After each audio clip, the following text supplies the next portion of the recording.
this just might be the longest intro of Bad Publicity feed ever. 1 minute of silence. I think we're up. I think we're up. Yeah, we got it. Boom, boom. Guys. We made it, team. We did it. Guys. I'm so proud of you guys. No, you know what? That was more difficult than getting through 6 games of Terminal Directive. Ooh, I'm so savage. Oh, guys. Where did we go wrong? Okay, so for those people that are just tuning in, we just had crazy problems with some YouTube stuff. They flicked some stuff around, and now we're here. Oh, we made it. Yeah, I'm out of breath. The technical difficulties give me anxiety, man. I don't like to disappoint. Wow. But let me tell you one thing, though, guys. Audio is rolling, video is rolling. People are getting into the chat. Hollis is putting it out there. Tonight is another. Why the pause? What? What's up with the long pause? We got Hollis. Hollis is here. It's prize night, guys. Just get in here, and get some prizes. We got. Oh, that's right, prizes. We got dice. Pretend those are green, right? It might look like this. It's a 6. Yeah. Boom. Shiny. We're gonna do some Terminal Directive tonight, and we are. Hollis is putting out tonight. He's okay. All that mumbo jumbo probably have spent 3 minutes of rambling for everyone on the audio feed. Let's just get into this stuff here. So what are we talking about? We are doing Terminal Directive, Criminal Faction. Your boy from Huntsville, Alabama, Steve Cambridge. He's not from Huntsville at all. Not from Huntsville at all. I heard he was from Huntsville. No, he's not from Huntsville at all. I thought that's where all the G-mods were. Yo, wow. We don't know this dude. If this dude comes to Huntsville, he's not going to have a good time. Steve Cambridge ain't from your meta, man? He's a master grifter. Dude, wow. So you're trying to say my whole... Okay, you know what? Listen, this has gone downhill quickly. I don't know what you thought Huntsville was about, but Steve is not one of us. We do not embrace Steve. Wow. We don't even know who this guy is. He just showed up. My name's Steve. I was like, Steve, I don't know. Steve, nobody cares about you, Steve. Who are you? Guys. All right. So anyway, we're gonna let's flick over to the. All right. So we're doing a review breakdown. We're gonna place on the tier list all the criminal cards from Terminal Directive. Yes, and to be clear, this is playing real, like the Netrunner game. We're not rating them in the Terminal Directive experience. Okay, so we're rating them based on the card pool that exists when we're doing this review. Yes. Excellent.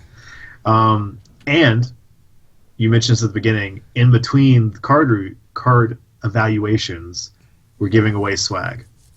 Yes. Fantastic. This sounds like a good episode. Yes. Just a little bit of swag, though. Just a little bit. Not a lot. Just a little bit of swag. That's cool. Bottled up Hollis swag. It's pretty good. I hear he's a pretty good commentator. That's the swag goo. Oh, award-winning commentator, Hollis. Award-winning commentator. Woo, man! Hold up your award. Hold up your award, Hollis. Let's all see it. I'm feeling a little parched. Is that it? Is that what they sent you? They sent me this beautiful, completely like standard, non-logoed, off-brand thermos. Thanks. Shout out. No, they didn't receive. No, they did not send me anything. No. Hey, man, it's okay, man. You put that, on your forum name. You put that in your tagline. You put that on your resume. I saw it on his LinkedIn for some reason. Yeah. I don't know why. Podcaster for hire. Yeah. LinkedIn, what? Do I have that? Do I? Please don't share my LinkedIn account. Thanks. So, why? This is your job, isn't it? So, well, I mean, there's a few jobs I don't want to discuss right now, so we're just gonna Professional swagooer, Gmod. professional swagooer. All right. Anyway, Steve Cambridge, guys. So, our boy Steve is leading the criminals into the Terminal Directive here. He's zero link of 45-15. The first time each turn. Oh, that looks like a nice Steve Cambridge, Corey. Yeah, that's pretty sweet. The first time you make a successful run on HQ, you may choose 2 cards in your heap. Follow? Oh, I'm following. If able. Wait, repeat it, please. The corp removes 1 from the game. The other is added to your grip. Okay. First time each turn that you make a successful run on HQ, you may choose 2 cards from your heap. If able, the corp removes 1 from the game. The other is added to your grip. Got it. Sweet. So first impressions. How do you feel, Hollis? How does this tickle your fancy? Well, I think it's cool, for sure. Like the ability to kind of take, the existing great cards you would know, the existing great events that you have, or any number of cards, right, and just move those to HQ. By forcing your grip. Sorry, excuse me, to grip. By forcing the corp to kind of have to choose that way is very cool to me. I feel like you can make some unique like card evaluations based on what's available in your heap, and say, hey, I like both of these. Which one would you rather me have less? Yeah. And you would still get a good one, right? Like I think that's interesting. And removing the other card from the game may not be so bad, as we know that it's not very common, with the exception of Shaper and like Anarch, where you get cards that are in the heap back as crim. So I think it's neat. Yeah. When I first read the ability on the ID, I was kind of hard on it, just wondering like how often you trigger this. And I definitely think it's a trap trying to build around it. But I think it's a really cool ability just to have when it happens to fire. I played Steve in our TD event, and I enjoyed him quite a bit. Like, I never just like intentionally was like, I've got to get in the HQ and fire this ability. It's just like, hey, I happen to be siphoning you. I guess I'll also go and get a card while I'm doing this. Pretty sweet. I'm in here anyway. Might as well pick something else up while I'm visiting your HQ. So yeah, so they like criminal gonna do its HQ thing anyway. So an added bonus, obviously, a criminal is gonna have an HQ style ability. Very interesting aspect of the recursion built in there. So the only other thing too is it? Look, where's this rank on the power level? Right, like. Where would he go? Yeah. So when we evaluated Los, right? We put Los as average. Is that correct? Unknown, but I can certainly find out quickly. Yeah, I think that's where he ended up. I think he was like top of the average column. He may have pushed his way into the above average below. Hollis, you're killing our comments already. God. Now you mute. Now you mute yourself after you Yeah. cleared your throat a couple times. I'm so sorry. I thought I was muted. I apologize. But yeah, I don't know. Like I like him. I think he's good. I think he's a good alternative. We did put Los at the top of average. Yeah. But that is only with 2 packs in, right? So he could move. Yeah, he could move. I mean, I would play Steve probably like right at the top of average to the very bottom of above average. I mean, recursion and criminal is always going to be the argument. Is it's not something that faction has a whole lot of, and it's strong in criminal because they have a lot of good cards and a lot of good events they can recur. It also gives them a way to possibly find breakers back, And since I think some people are probably going to start playing with dupes of a lot of breakers, just because there's an ID that came out in this box that it's kind of been making an impact, it can be good. I mean, you don't necessarily need to build a deck around him. He just has a good ability that you can just play criminal. And it's just a good ability that when it fires, you most likely can take advantage of it and get something decent back. And that's good. You don't have to play any different than you would criminal. You just play criminal, and his ability just happens from time to time. Yeah, to me, right now, first impressions is, I'm going to say he's above average. I think I would, I think I would like him compared to most other. I just don't think he's, well, like, I just don't think it's a super powerful ability compared to the other ones that are out there. Yeah, I agree with that. Right. But I think his advantage goes this you is don't more, have to build to it. This is more passive. And exactly. This is just, like you said, this is just something that's going to be out there and you don't have to do it. To me, like, I look at the other ones, like, say Leela, for example. Leela is crazy because she's really putting the pressure on.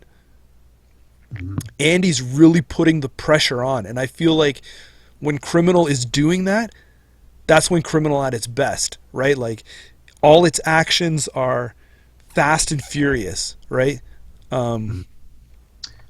So in this one here, where it's more passive and it's more kind of runner benefit, it's going to play more to, well, now I have to draw the cards to play them to get them back. So it's going to depend on a couple little X factors, right? Yeah. Do you feel, though, that he gives Criminal a better late game? Like mid to late? Because some Criminals always been like they have a really strong early game, but they peter out. Like if they're not in a good winning position, they have a hard time sometimes playing the late game. Yeah, that's also a good point. Yeah. I was Oh, hey, Hollis. sorry. Yeah, I'm trying to. Yeah, I was thinking also, to your point. In just TD, of course, you have a limited card pool that you can pull from, but where you have, in standard, constructed, whatever you want to say, regular Netrunner, if you will, the ability to mid and late game say, hey, I'm going to force you to choose between two really good cards. Well, how about Account Siphon and Account Siphon? Where maybe you don't have, maybe you're not really going to be having, you're not going to have the levy. Maybe you have same old things, but the fact remains is this is just extending out. Like for same old thing, you only need one copy of it in the heap. So being able to say, like, I've got 2-3 copies of Account Siphon in my heap. So here, you choose one. Thanks. I do it, and then I run HQ. Here it is again. You choose one because now I have 2. Put this back.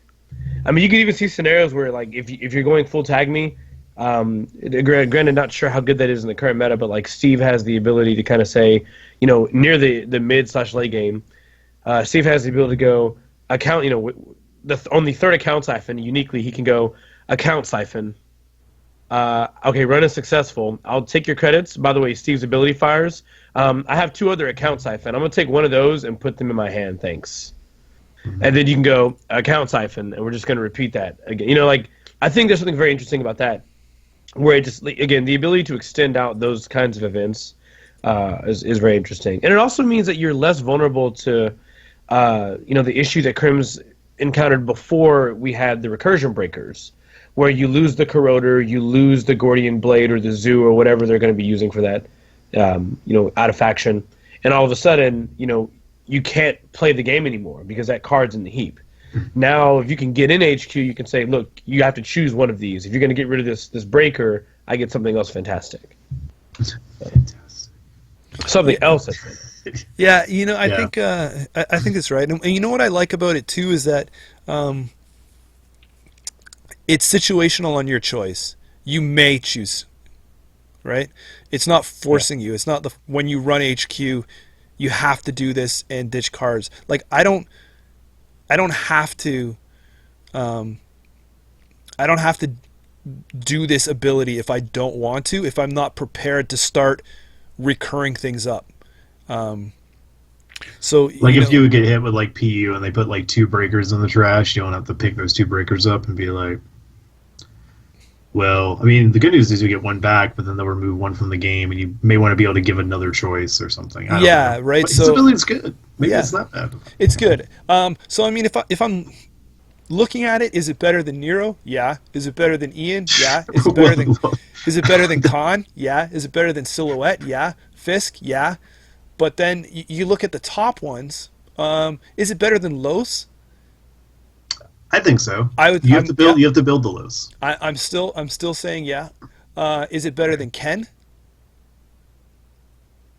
I think so. Yeah, I think so. Is it better than Gabe?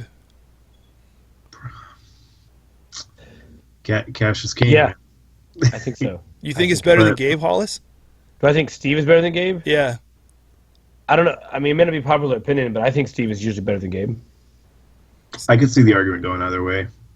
I mean, it's directly dependent on what's in your discard pile, but I feel like the majority, what's in your heap. But I feel like the majority of the time, gaining like a sure gamble, like choosing between 2 sure gambles, is probably better than gaining 2 credits. The difference here is that the 2 credits you're gaining with Gabe is like a passive of making the run, whereas the sure gamble is, you invest another click to play it, but you get 4. I feel like most of the time, though, the card you're getting back is probably better than the 2 credits. An inside job is usually better than the 2 credits you're going to get for free, right? Usually. That's true. Because hopefully will save you a lot more than just 2 credits. Yeah, and if we're talking a card like a Count Siphon, the math isn't even comparable, right? Like, the math is, like, totally different. So, Good pick. So okay. I'll give you that, right? But then you start to look at you look at the big 3, right? Andromeda, Leela, Geist. Yeah. What about Ken? I'm kidding. We've already passed Ken Hollis. Oh. He's still running. I still think Andy's the best. Yeah. I mean, 9 cards is good, but the thing is though, like, okay, so he's not in there. I think Leela is very meta dependent on how good she is. I think her power level waxes and wanes based on the corp decks that are incredibly popular. You think she's dipped down? I don't really know where she's at right now because I think the corp meta is still undefined. Yeah, it's still switching all over the place.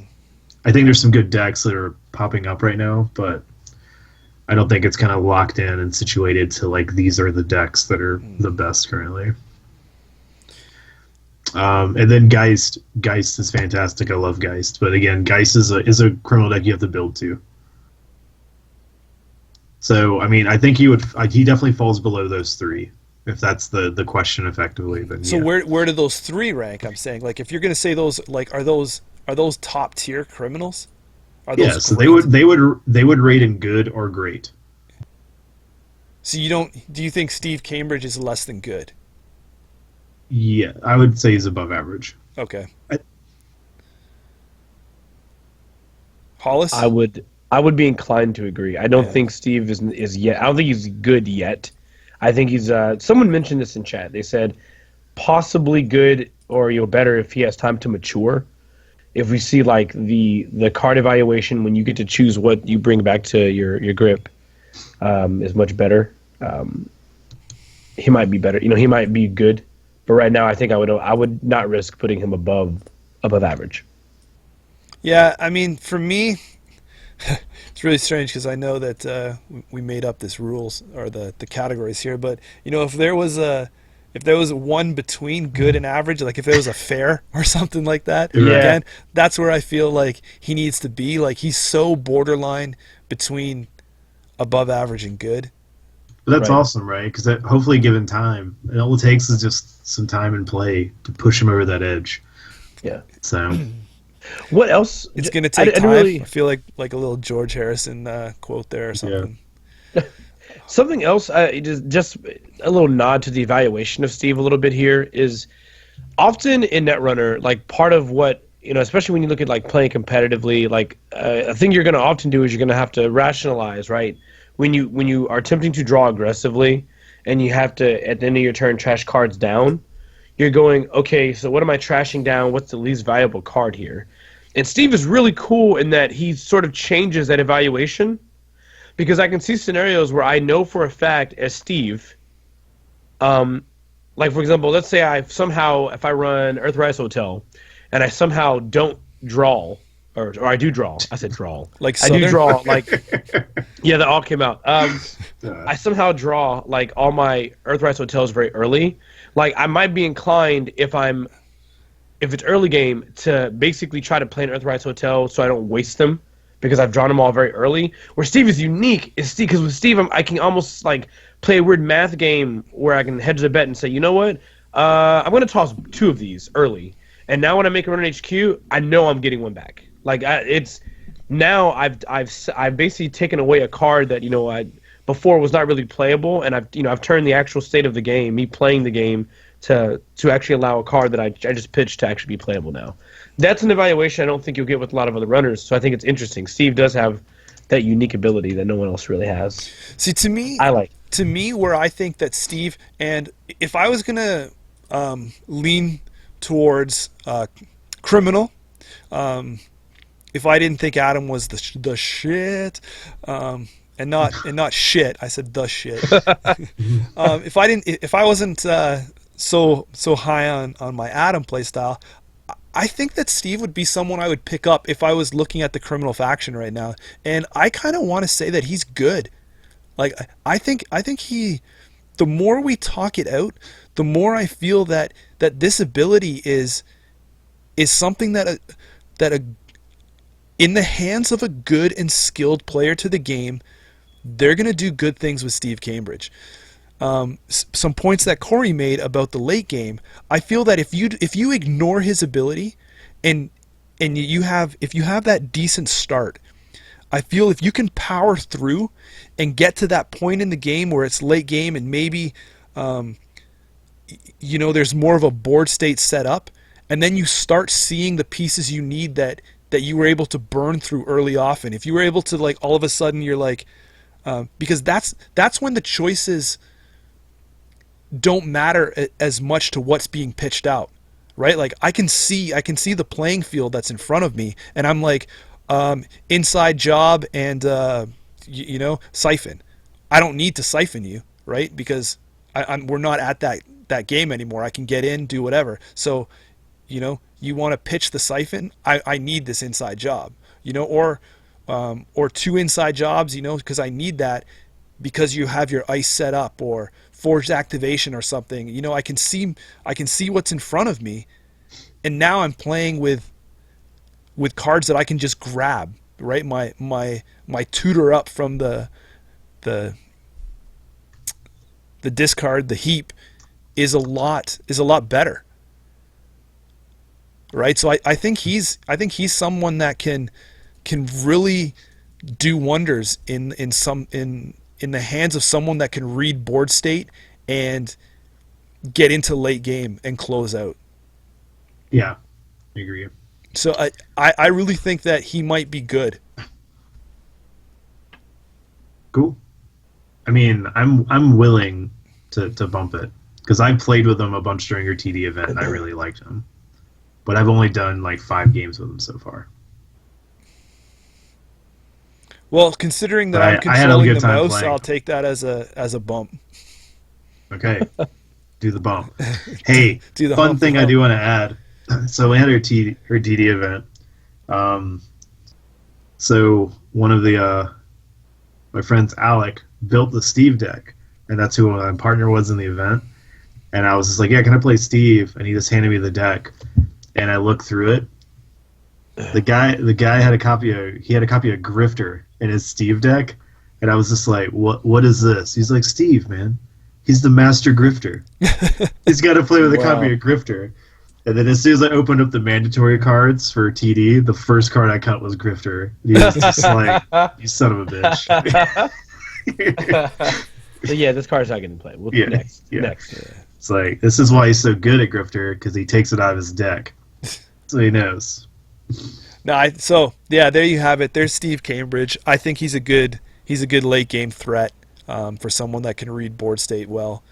You don't have to worry about holding some of that stuff back because you have unlimited pull. So you guys happy with that? Good? Yeah, I'm good. I'm good with it. All right, yeah. Steve Cambridge, don't sleep on him. You heard it here. When did we get this episode out compared to other people? You heard it here 4th, 5th? I don't know. Yeah. Hopefully you heard it here first, but yeah, it's okay. I don't know. Brute force attack. Hack. Brute force hack. Hack attack. Jeez. This is an X cost ability as a double event. As an additional cost to play this event, spend a click. De-res a piece of ice that has a res cost of X or lower. Why? Hollis?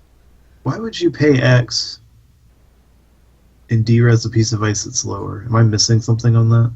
Is there an interaction? Yeah, no, right? Yeah, I agree. Bad. Next card. Can we just put it in bad? So, I'll talk it out, I guess, to me. So, you pay X, it's a double action, so you're going to spend two actions on your turn, and you're going to pay the res cost, not the strength, by the way, which I think is way fair for a double, but whatever. You're going to pay the res cost, and from that res cost, you then just get to de-res a piece of ice. That's the cost that you paid and lower. Yeah, man. You got it. 2 clicks. You brutally hacked that piece of ice. I mean, I can't even talk. I don't even know what I think about this. I know that I just know that I don't really. Can I give you a segue? Yeah, please. Do it. Why would you pick this over emergency shutdown right now?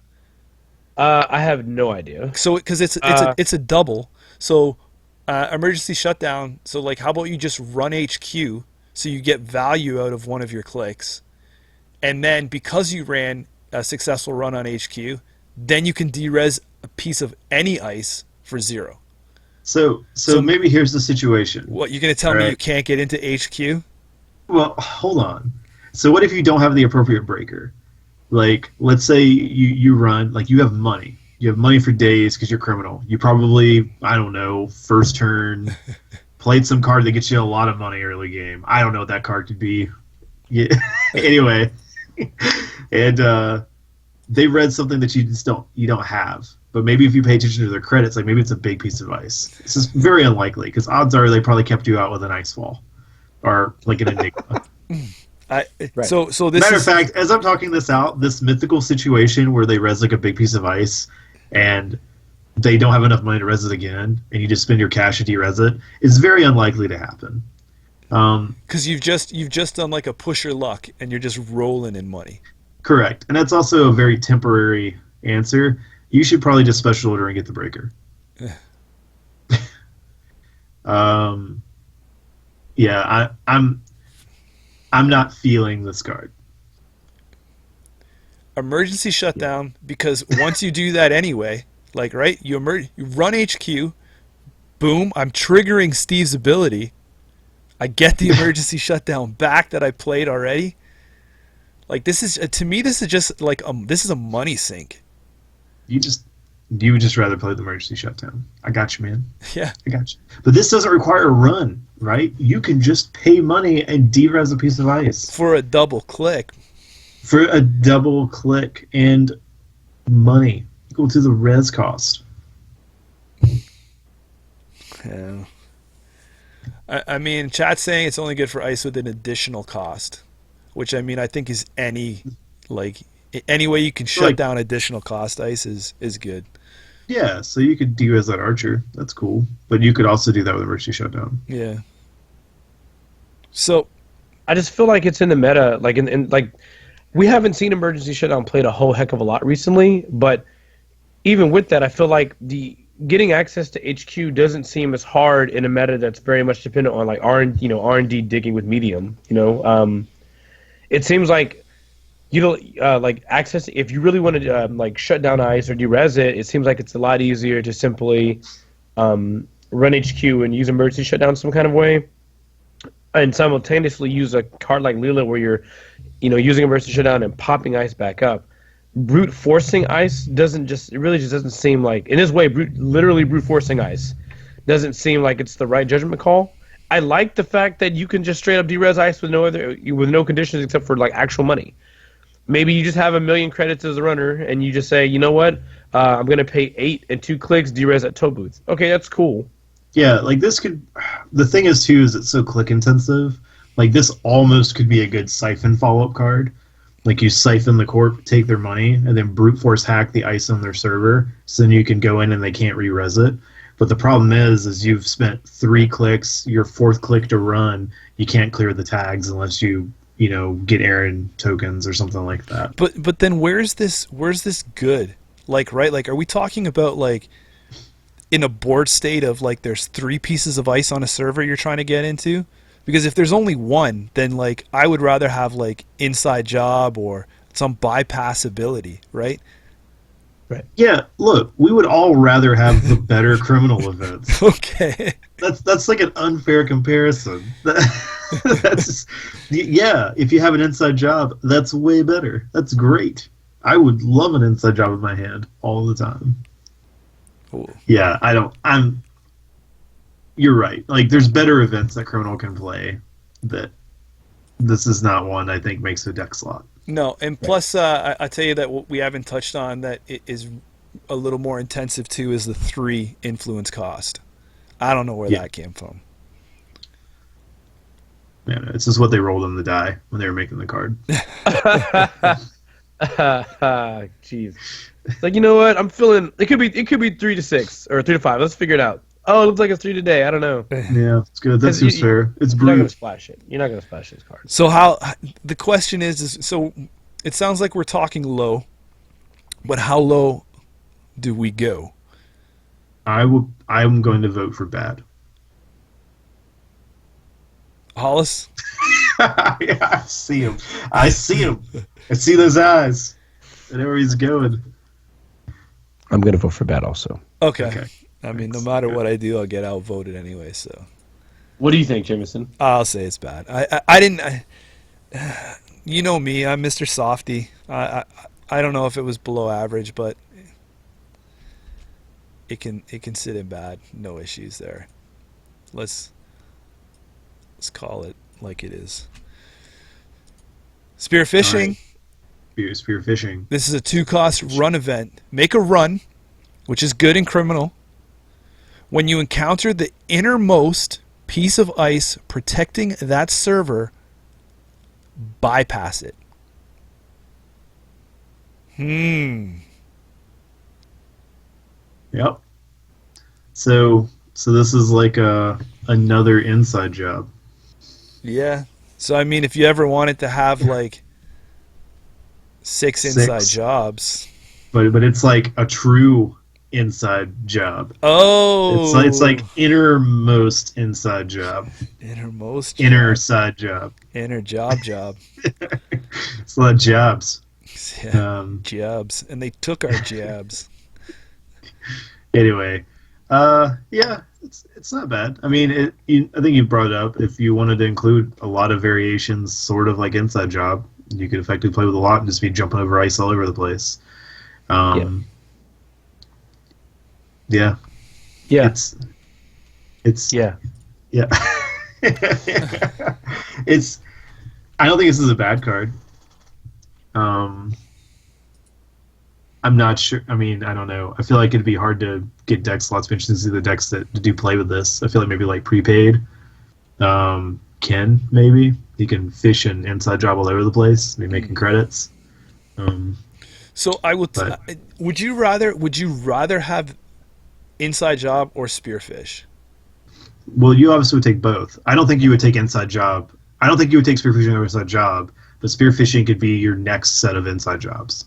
Yeah, but I'm just saying, like, though, like, just is it I'm asking you basically which one is better. Inside job. Yeah. Yeah, because it's more flexible. Yeah. So that being said, then where does spearfishing land if it's not as good as inside job? So I get what you're saying. Like if you had to rate it, like what would you rate inside job and what would you rate spearfishing? I'm with you now. Sorry. Kind of. That was the segue. Sure. Good segue. I mean, obviously, you would put inside job as a good card. Yeah. Both three influence. Inside job is good. Both three influence. Both the cost of two. Both the run events. Yeah. Right, but one is letting you bypass the first piece of ice, and one is bypassing the innermost. Yeah, like technically the last piece of ice. There's a question from the gentleman in the middle, in the middle row. Oh no, I have an opinion. Okay, do speak. But it's not a great one. Oh, so I don't think so. Well, I feel like most of the time when you evaluate inside job, it's because in general, if they only have one piece of ice, it's going to skip over anyway, right? Spearfishing is the same way. So like if we're looking at just that aspect of it, they're both equal. And because inside job skips the outermost, the idea is that inside job is a card you can use when you have all available information to you and say, I want to ignore this specific piece of ice because I have the information on what this is. Spearfishing is the opposite. And it's funny because technically the way spearfishing works, you're using it, I think, with overall less information, but that information can actually be more important. Like if you look at the way the corp tends to build a server, normally what you'll do is you'll put like the ETR piece of ice at the base layer, or the big bad like strong piece of ice like Tobuth at the base layer, and this is like old school Netrunner, right? And then you'll put the other following pieces of ice in front of it. You may put the big piece of ice in the middle, or what have you, if it's 3 pieces of ice and things like that. But generally, what you'll find is that a common way to build your server, like especially when you are when you're facing crim, is you'll put the hard ETR ice often in the back, so it can be inside jobbed. So spearfishing sort of turns this on its head, where it says, all right, so on that server, you probably have something similar to like. I don't know, we're going to just pick something here, but like wall of static toll booth. Well, if normally I would just inside job it, and I would say, all right, we got to res both of these pieces of ice if they're not resed. But if the toll booth is already resed, inside job doesn't, you'll just happily pay that 3. Whereas spearfishing, it's like, well, you'll still pay the 3 to keep me out, but now I just completely ignore, just same way as inside job, this toll booth out there. And if I know all pieces of ice there, if everything is rezzed, let's say that wall of static and toll booth are rezzed, then logically spearfishing is just clearly the better card in that matchup, right? Because you're going to just skip over the most expensive piece of ice. So someone, Corey mentioned, you said it, Jameson, and the chat saying, they're inside jobs 4, 5, and 6. And I feel like that's pretty appropriate. And I kind of almost have to hard say whatever inside job is, I don't think I personally can allow myself to put spearfishing more than 1 lower than whatever inside job is. Mm-hmm.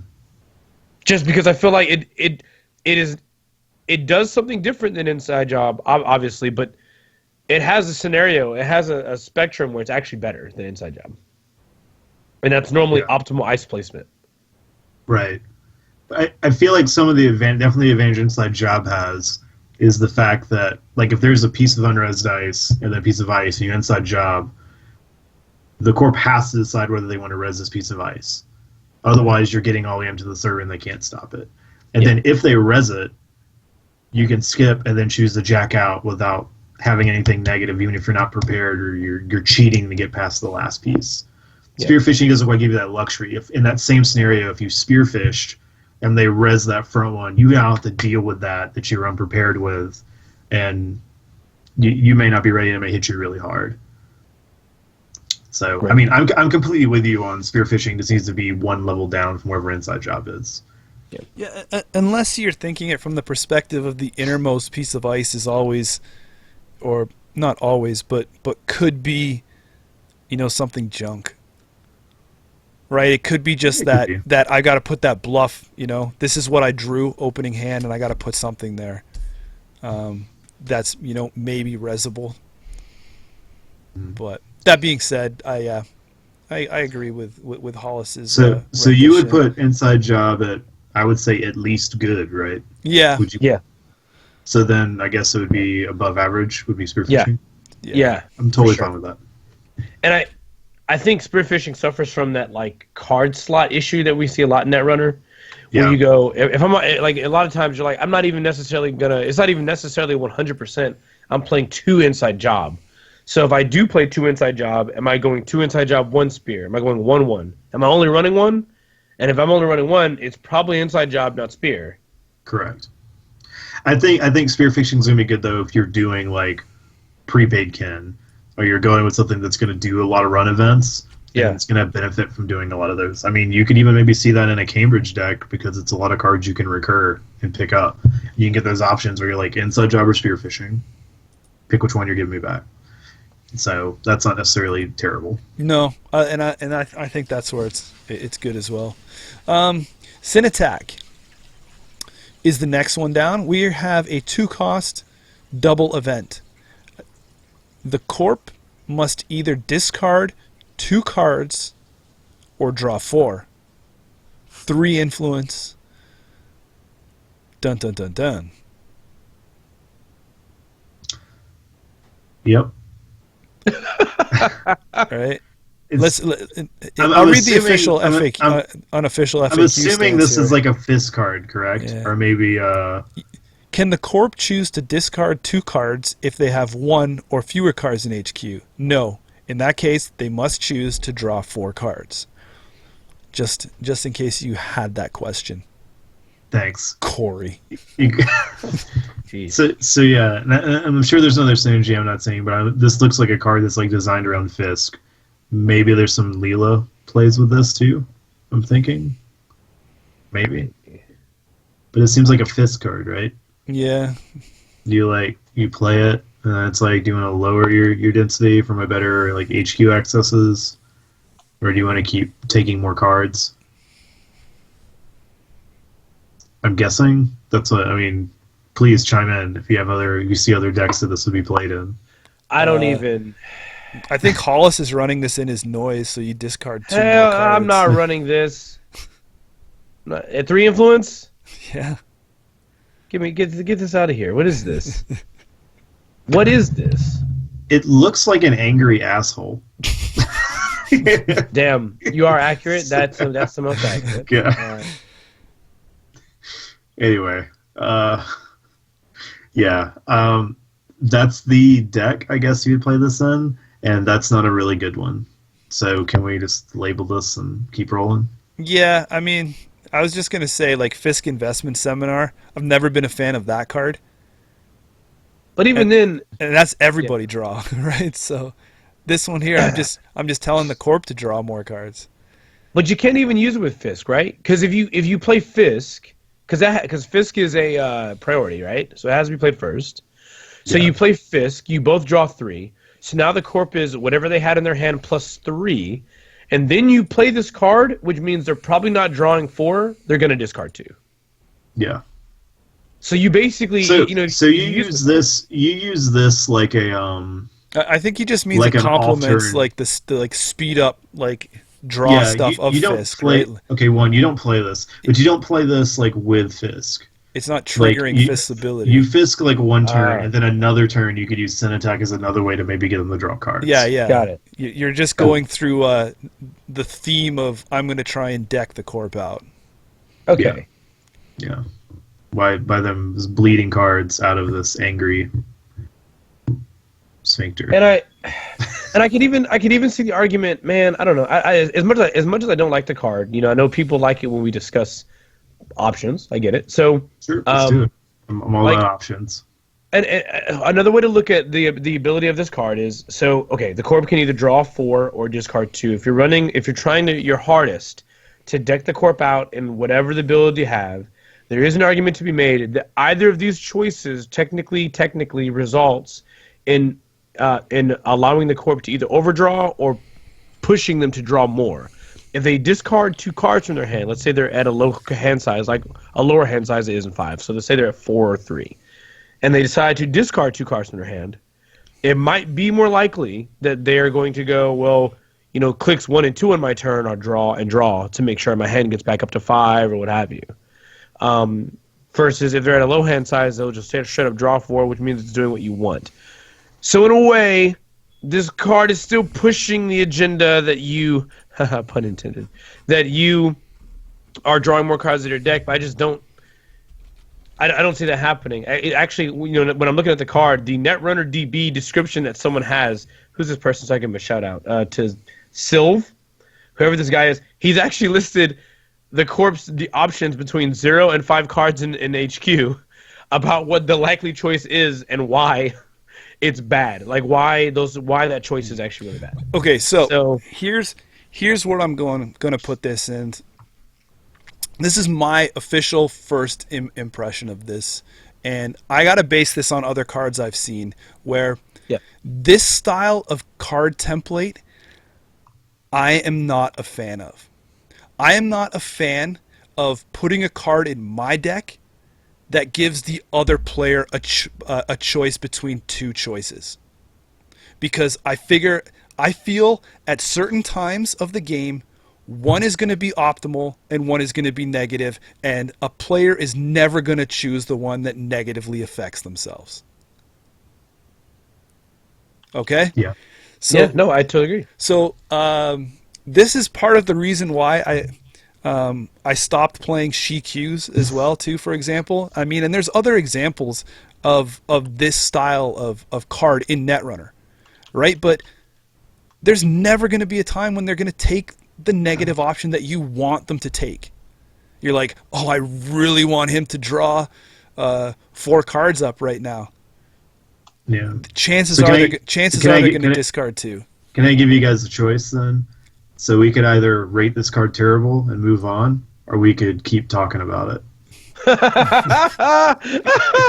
Well, see, look at this is the exact example of what I'm talking about. I don't think you're picking the optimal one. I am picking the keep talking about it. I will say this. I had this typed out. I haven't typed it. I'm hitting enter now. The thing that I feel like would change this card up and actually make it playable would be just simply adding the word like random. If the choice was the corp discards 2 cards at random, then that would be a much harder decision, I think. Much harder decision. Right. Yeah, so now, you're right there again, Hollis. The runner or the corp is now, the corp must discard 2 cards. So they're choosing. Right? So like, boom. I don't like putting cards in my deck that give the other player choices because they'll never pick the one that you want them to pick. Right. Terrible? Terrible. That's like a unanimous. Is that the first unanimous terrible? No, actually, no. We have one more. No, I'm pretty sure that defense construct or God. Anyway, yeah. So, Polyhistor. Well, so we are pretty much rolling in this episode right now. We have 1, 2, 3, 4. We've done 4 cards. Is it time for a giveaway? Oh, yeah, we have those. Hollis, you muted. So we are once again, and then please, if you have won last time, you probably have a very slim chance at winning something again. So sorry, but we're trying to share this around.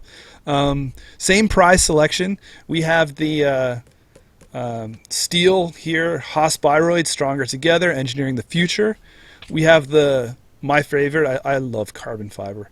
We have these carbon fiber Argus Security and Blue Suns. And this time I actually have something to show you. We have the A&R Pro Circuit dice, 2 of the dice.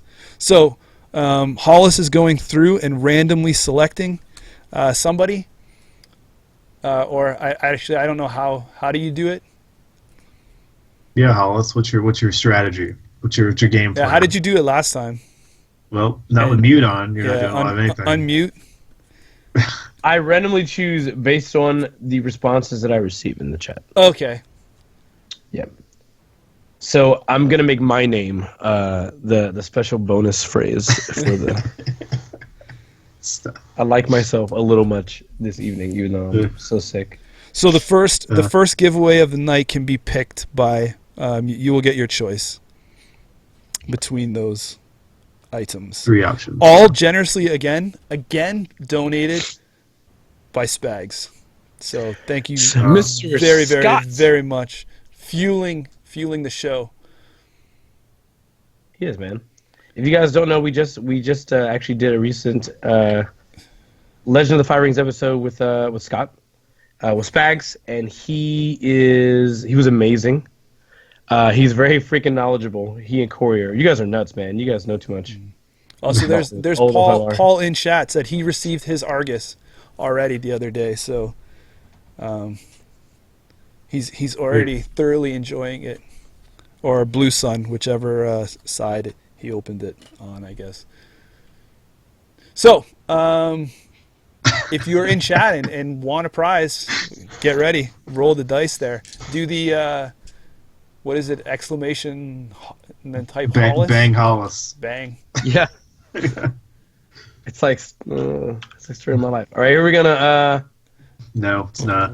It's not the story of my life at all. Actually, that was pretty simple. It looks like. Wait. Oh yeah. Let's see. Just letting people know. Yeah. So 10 seconds. I'm about to hit the button, the big button. Oh, doom. Tick tick tick tick tick tick tick tick tick tick tick. All right. Tick tick. I'm gonna get ready. Tick, tick, I'll modify it if I see another one, but I don't see another one. Okay, here we go. All right. Actually, it actually landed on Benjamin Tolput. The last person to do it. Congrats, Ben. Benjamin, is it Tolput? Is it Tolput? I think it's Tolput or Tolput. I can't. He can't correct you in chat. Okay. But if you could put a pronunciation key out, that would be great. Yes. We'll get it. Benjamin Tolput. So what would you like to claim as his prize? Let's see here. Ben, you got so HB double-sided, Wayland double-sided, or some A&R Pro Circuit dice. Oh man, those Pro Circuit dice, God. Are those the new ones? What colors? Clack, the greeners, I believe they were. Oh my God. Yeah, I think I lost one of my green dice. You lost one of your green dice? Yeah. Either that. Well, don't take one of Ben's. It got punked. No. So he said you got it. You got it right. Nice. So Ben, what's your choice here? And we will move on. Bad Publicity broadcast at gmail.com. Wayland, he wants the Wayland carbon fiber. Good choice. That Wayland carbon fiber off the board. Nice. Excellent pick. Excellent pick. Nice. I do love the carbon fiber. I can't state that enough. All right. Bad Publicity broadcast at gmail.com. Ben, please let me know your mailing address, and we will get that out to you. Sweet. Congrats, Ben. All right. You made it, buddy. I'm so proud of you. You made it. You made it. Guys, Polyhistor. as they say in the business, the smoke break is over, and we're back to work here. What is this next card? Polyhistor? Is it a card? Is that even a card? Yeah, it's like polyester, but it's not. All right. Do you want me to? Yeah, go ahead, Corey. Break this down for us, man. Thanks. I mean, I'm excited to talk about this card. I don't know if that's sarcasm or not, but so install 4, influence 4, +1 MU, +1 link. The first time each turn you pass all of the ice protecting HQ, you may draw 1 card and force the corp to draw 1 card. Oh shit! The only thing that could be better is that a 5 influence? 4 influence. Oh, 4 God damn, this is so OP. Don't worry, you're not going to see this splashed around. No one's importing this into their deck. Yep. Yeah. It's checks and balances. So, anyway, yeah, I guess this is a great card for Fisk, right? Yeah. Right? Yeah. Yeah. I don't understand what's going on with these consoles these days, man. I'll tell you. Yeah. I don't know if I'm just too old, but I remember when consoles had appropriate influence costs. Oh no, wait, that never happened. Corset, Desperado. So, I remember anyway. when consoles just came with Duck Hunt and Super Mario, and that's the way we liked it. Oh my gosh. So yeah. I don't really think there's any comments really to throw on this, other than this is probably you might play this if you're playing Fisk, but you could play Desperado. Yeah. Yeah. Is this worth the draw? Like if we're just looking at it from the other side? I mean, so I guess your game plan, right, is your game plan to flood the corp and to keep putting cards in your hand to get to your tools to keep flooding the corp, then I guess this console you pay. Or you play with for costs. Is that your game plan? Is that what you want to do with your deck? Are you asking me, or are you asking Hollis? Or are you just throwing it out there? Like, is that how you want to play Netrunner? Is that the net running? Me personally, no. I don't know if I give this console the time of day. So, I don't know if you guys knew this, but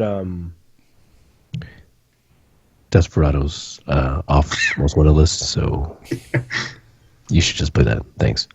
Yeah. I do see the deck building like possibilities if you're playing Fisk, and you're like, I run HQ, as Fisk. All right, so now the corp draws 2 cards. Ha ha. But I don't. Yeah. I don't even know that's like. Yeah, you get Link off this, but I feel like there's better consoles that give you Link that's cheaper. Right. I don't know.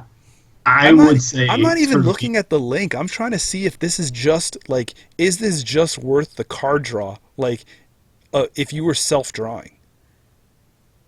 But I mean, in all fairness, because we haven't gotten to it yet, but if you're looking for card draw, then isn't just the Shaper console that's in this set just hands down way better? But anyway, I would place this, the highest I would rate this would make it would be average, and that's asking a lot from me. To me, I don't. Because I could see why people would play with this card, and I could maybe see like a deck or two that might play with it. I don't necessarily agree with that choice. So I don't want to say it's bad, because in that scenario, or if that's what you're trying to do with the deck, then this console helps to fuel that game plan. Yeah. Yeah. Thanks, Hollis. I'm not. Okay. So it's definitely not the worst criminal console that we've seen, but it ain't the definitely best. Better than Blackheart. Yeah. Yeah. Not art-wise. I don't even know, man. Okay, so I would say below average to bad. So I was gonna drop it in below average, mostly just because of the influence cost. It keeps it from being imported over into average. Yeah.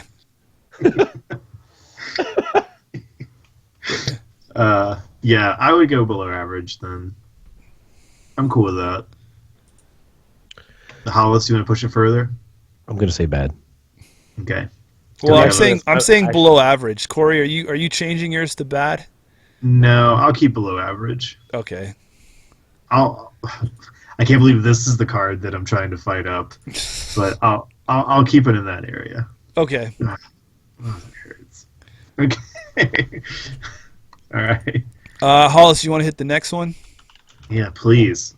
I can't wait. All right. It's my friend Abigail. Oh. So Abigail, program icebreaker decoder, 4 install cost, 1 memory, 2 strength, and it's 2 influence. First ability, 1 credit to break a code gate subroutine. Second ability, paid ability, 2 credits for +2 strength. And it has a trash ability that says bypass a piece of code gate ice currently being encountered, even if it has a strength greater than Abigail. Is there a theme on this, like, too? Did someone already crack the theme for these breakers? I think, aren't they like conspiracy? Isn't that the thing? Aren't they like con artists or something like that? I think, yeah, I was going to say it's got to be some kind of con artist thing then, right? Because I remember Abigail from that DiCaprio movie, right? Catch Me If You Can. Catch Me If You Can, right? Yeah. Real person, Frank Abagnale, right? Yeah. Yeah. I don't know if the other breakers relate. I guess I could Google them. Yeah, I think they all do. I think they all theme around something like that. Yeah. Anyway, I really like this breaker. I think this breaker's great. It's a cool trash ability. It's fine on the cost to do everything, and holy crap, it's a decent code gate breaker in Criminal that doesn't limit you to just central servers, which means everyone's a saved influence off Gordian Blade. Man, you get Desperado off the watch list, and you no longer have to take Gordian Blades. Criminal's living the dream right now. So, yeah, I like it. I think it's good. Yeah, I got nothing to say to it. I mean, it's pretty straightforward.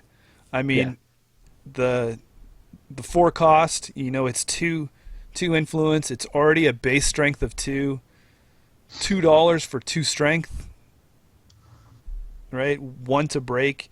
Everything there is just, obviously it can't be the sweetest piece of pie in Criminal, since they're supposed to be, not that efficient at breaking code gates, but here you go. I mean, and even you got that Hail Mary trash to just bypass, right, a code gate if you need to. Which is cool. It's kind of costly, though. But if you're like in game or you're trying to get match point, like you don't care, get the built-in bypass. I feel like looking at the bypass ability on these breakers, it's almost like, too bad that's what maybe Khan's suite should have been. Oh, Khan, the runner that could have. Yeah, right? Yeah. Yeah. So yeah, I vote good. Yeah, I have no problem sitting it there. Any disagreement, Hollis? Just to put it out there, I'm actually gonna give it a bump because it's in faction for Crim. So I'm gonna put it in. Great. You're going always to the top. I think I'm going all the way to the top. Okay, well we'll asterisk that, but you got outvoted 2-1, so it slides anyway. I'm usually not the generous one. It's just knowing that it's so good. Like, was it oh goodness, it was Alex White who made an article about like available options for like decoders in Criminal. And I think the article was that he made was made before Abigail. I would be interested to see what his thoughts are, because he basically analyzed every single possible like decoder in Criminal, along with like available suites that you could use with them. I would love to see where he ranks Abigail. I mean, I imagine it smashes most other choices. Yeah. Most. Sweet. You ready to keep going? Oh yeah, I am. Cool. Who's got it? Go ahead, Corey. I would say Hollis again. Stick with it. Icebreaker, man. Icebreaker as fast as you can. What? All right. This one is Lustig. It is a program icebreaker killer. 5 to install, 1 memory, and 1 strength, 3 influence. Its first ability is for 1 credit, you can break a sentry subroutine. Its second paid ability is for 3 credits, you can give it +5 strength. And it has a trash ability, and that ability says trash it to bypass a piece of sentry ice currently being encountered, even if it has a strength greater than Lustig, similar to what Abigail does with its trash ability. Yeah, and I don't know if if we can be corrected on the suite here, but I just Google searched it. Robert H. Lustig. He is a professor of pediatrics at the University of California, specializing in Isn't it supposed to be like child obesity? So maybe I think it's supposed to be. I think it's supposed to be Victor Lustig. Oh, okay. It's not Robert. Yeah, It's not. Try that one. I don't. You know, not to talk bad about any child pediatrics, but specializing in child obesity. Oh, sorry. I don't feel like that was the angle they were going for with the theme and design of this card. Okay. Damn you, Google. Anyway, is it this like Did you Bing it? Is that how you got the answer? Actually, it's pretty neat. There's a scroll wheel on my mouse, and I just scrolled down below the card, and then someone linked where the quote came from. Oh, you jerk! Wow. Wow. Anyway. So yeah, is it just like I don't know if this is a better ninja or like a variant ninja, because its pump is very similar to the ninja, except doesn't it feel like ninja? Actually, no, it is very similar to ninja. Actually, yeah. Ninja's 3 for 5 at 0 and 1. There you go. Okay, so it starts with a strength. Yeah. Which I think also makes it better than ninja, right? I mean, I guess, because if you strength 1 sentries, you don't have to. How many strength 6 sentries do you run into? But there's Archer, and then after that, yeah. Yep. Yeah. But you also do get the cool bypass ability. So if you can't afford to pay the cost, or you hit something that would be insane, you could have that get out of jail to save your ass. For more influence, and for 1 credit more. Yeah. I mean, I feel that if you're gonna go this route in faction, there's better stuff out there. I mean, there's a reason why nobody is ninjing, right? Right. Because you still have like Mongoose, Fairy. And, I was gonna say Fairy's the one that comes to mind for the trash ability, right? Like if you. Yeah. Mongoose is still really good, and then there's keep one Fairy in play with something else, with a Mongoose. Yeah. So. Yeah. Like where it's do you think this is better than Golden? Goldie? Golden.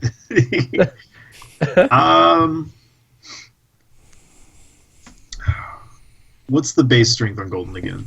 Do you have it pulled up? Okay. Yeah, it's 1 also. They're both 5 to install, correct? Yes. And what's their pump break? Is it still 3 for +5? No, it's 2 for 4. Yeah. 2 for 4. Yeah. And then Golden de-reses. I mean, I think the ability on Lustig is way better. Yeah, because again, it's not something like you don't really use Golden's recurring ability that often. All right. Yeah. It just doesn't happen. But Lustig gives you like a good like out of jail free if Gold is breaking also 2 subroutines for 1 credit. For 2. Or is it? No, you're still paying. No, sure. Got it. Yeah.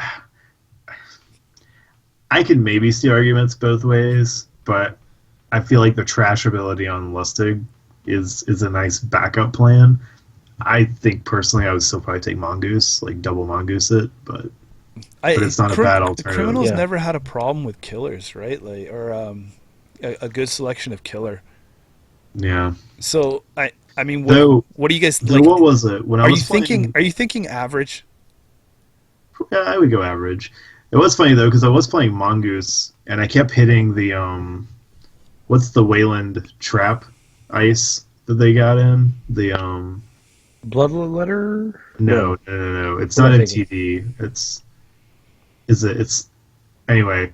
I kept hitting, and that's an awkward amount of money to spend for a Mongoose to break. And so in that situation, I was just like, this isn't so awesome.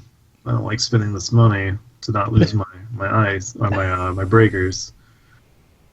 Hollis, where are you sitting? Average. You sitting average? Yeah, I think so. All right, I agree as well.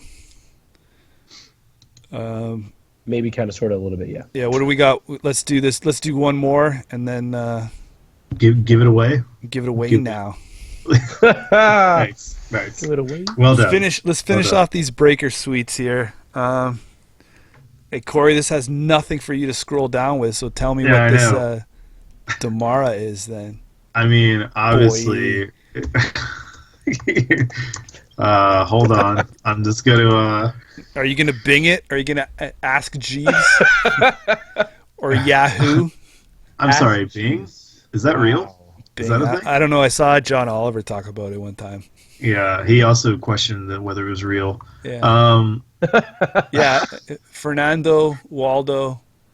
Yeah, was the greatest con man ever, says Business Insider. Where's Waldo? So we're looking at a 4 cost to install, 1 memory barrier breaker. So 2 credits to break up to 2 barrier subroutines, 2 credits for a boost of 3 strength. You're looking at 2 influence and 1 base strength, with a trash ability of bypass a piece of barrier ice currently being encountered, even if that strength is greater than Deera. Yeah. Huh. That is a mouthful. It is. You got through it though, man. You feel good. So yeah, strength 4, or sorry, 4 credit. Sorry, 4 install cost, 1 strength, 2 to break. 2 plus 3.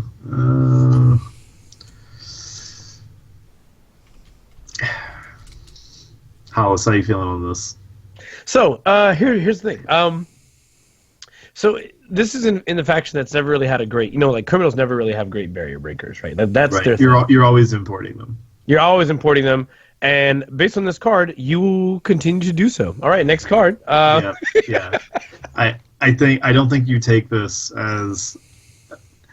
I don't think this is where you trim the influence. No. And you eat this instead of taking like a corroder or paperclip or something like that.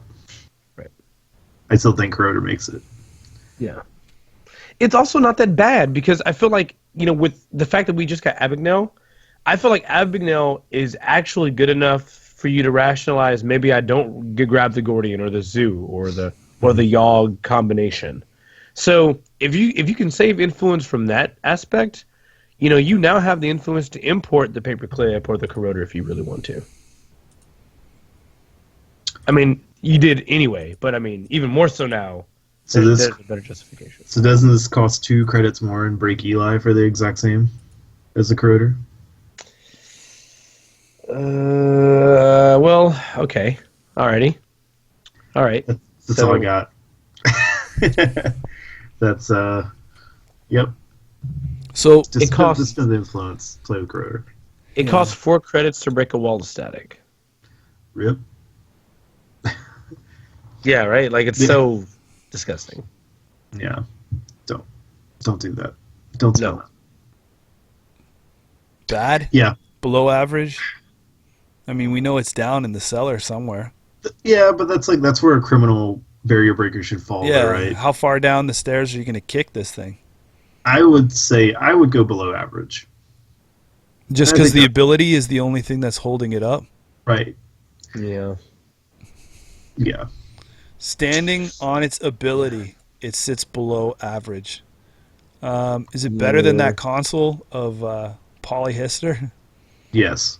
All right. I agree with that. All right. Paul has set up the give. Yeah, man. Oh, snap. All right, hold on. What phrase do I want to use? Oh, actually, give me a second. Guys, if you are one of the people that fluctuated in here, we have already done 1 giveaway tonight. We are on our 2nd giveaway. The winner of this will get to choose between. I have a alternate Metallic HP. Metallic Hasbiroid. One side is Engineering the Future, the other side is Stronger Together, or a pair of the A&R Pro Circuit metallic dice. They are both the green color we're giving away, I believe, which is the latest version. What? Definitely. Hollis's word, his phrase. You got it. I see it there. So, if you rock that, you are entered into the draw. Check your chat. People that watch this later on, bear with us for a second if you're not watching live. So, exclamation mark. Boggs is the way to enter this draw. Bang, bang, Boggs. Why? Why? Why did you put exclamation? Why? Why? Why? Why? That's my daughter's latest catchphrase right now, and she does the hand. Why? Why?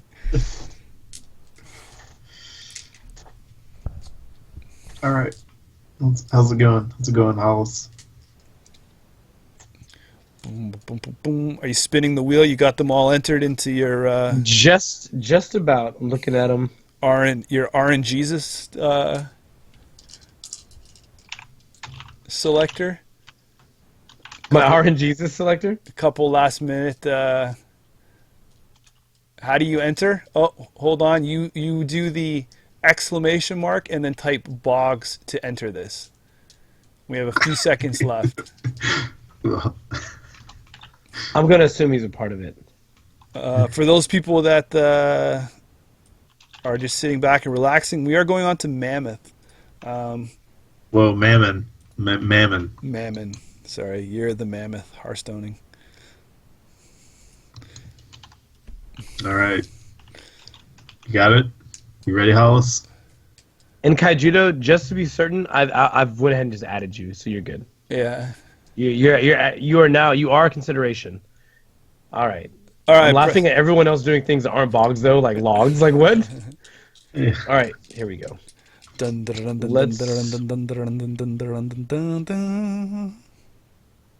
All right. Actually, we had a lot of entrants on that one, so here we go. Ladies and gentlemen, the winner is. Hold on one. Okay. The winner is the person in chat named Matt W. Matt W is the winner. Hey, congrats, Matt. What? Matt what? Matt what? Matt what? You are the winner, my friend. You verified. So, Matt W, we await your pick. Are you looking at a alternate ID of Hasbiroid? Or are you looking at a pair of metallic dice? You can roll them. Yeah, they got weight to them. And they will randomly generate you a number between 1 and 6. Yeah, you can use these in any casual game that you like. in any casual game. Casual game. Yo, but if I play you at a tournament, I'm calling the judge. If that's what you're using, kidding. I like it. Which would you prefer, Matt? Matt, what? He's deciding. Corey, you're so goofy, He's making Corey. his call. He's thinking. All right. He chose the dice! Ladies and gentlemen, the man likes to roll the dice. Metal dice, Matt. So, again, if you could email your address, your shipping address, or, hey, if you've won this for someone else and you'd like us to send it to someone randomly, if... Mother's Day is coming up. We're just like Amazon here. If you want us to pre-package this and send this to your mom for a nice Mother's Day, email badpublicitybroadcast@gmail.com, and we'll get that out to you. No guarantees it will make it by this Sunday. Thank you very much, everyone there. We have one left. And I think Matt has made everybody stick around because I think a lot of people thought he would have taken the ID, but the man loves dice. Mammon, This is a 3 cost, 1 memory breaker. This is AI. That's 2 influence and a base of 0. Hosted power counter is break ice subroutine. 2 credits for 2 strength. When your turn begins, you may pay X to place X power counters on Mammon. When your turn ends, remove all hosted power counters. I wish I had some kind of organ thing queued up, but so I played a handful of games with this card, and Baron Harkonnen is pretty legit. I like this card. It was great after pieces of your rig evaporated, because people like blowing up breakers now. It's a thing that's really cool. Oh. And it's a nice backup. I didn't even find the drawback of having to preload it as being that terrible. It gave me a way to kind of like look at investment. If the money I could invest would still allow me to make money doing the run on the server with like security testing and Temujin contract, I would just make the exchange and then put up enough counters to then make a bunch of runs and still make my money. There's some nice little setups they can do. It's a cool breaker. I think it's neat to give criminals something like this in faction that's not... Yeah, it's cool. I like it. I, again, for the record, am an Atom player. Yeah. And in Atom, this card is mammoth. It's really good. It's really it's only 2 influence. So it's really really damn good in Atom. Yeah, because you can multi-threader and stuff with it, right? Oh, you can multi-threader it out, and also for those of you who are watching the stream, for this, let me move it up here too. For this exact ruling on the unofficial FAQ with Dr. Lovegood.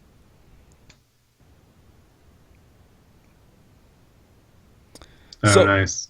If the runner uses Dr. Lovegood to blank the text of Mammon for the remainder of the turn, does Mammoth still lose all its power counters? The answer is no. When the runner's turn begins, they can trigger Mammon's ability first to put power counters on it. Then trigger Lovegood's ability to blank the text box. It is still the runner's turn when the turn ends. Abilities meet their trigger condition, so Mammoth's tech box will still be blank, and the ability to remove the counters won't meet its trigger condition. So that means if you have a little bit of extra money, throw some tokens on it, and you can save this. Like, obviously, once you blank it, it's no longer a breaker. It's just a card with some tokens on it. Right, you're just preloading a bunch of counters to leave on it. But yeah, later. But you're preloading stuff. Right. Yeah. Right. It's a cool card. And that's not to say that that ability is game changing.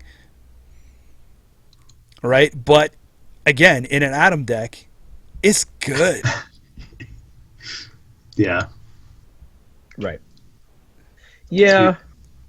Yeah, I can see how in Atom this is actually a lot better. I think, so far my only experience playing against the card was actually versus an opponent with just the TD set rules. And so as a result, the card didn't seem that amazing, but I can see how if you've got an economy rolling, and especially if you have Dr. Lovegood and Atom, I can see how this actually can be fairly good. I mean, just to be as a centralized breaker that can break anything and retain some strength, yeah.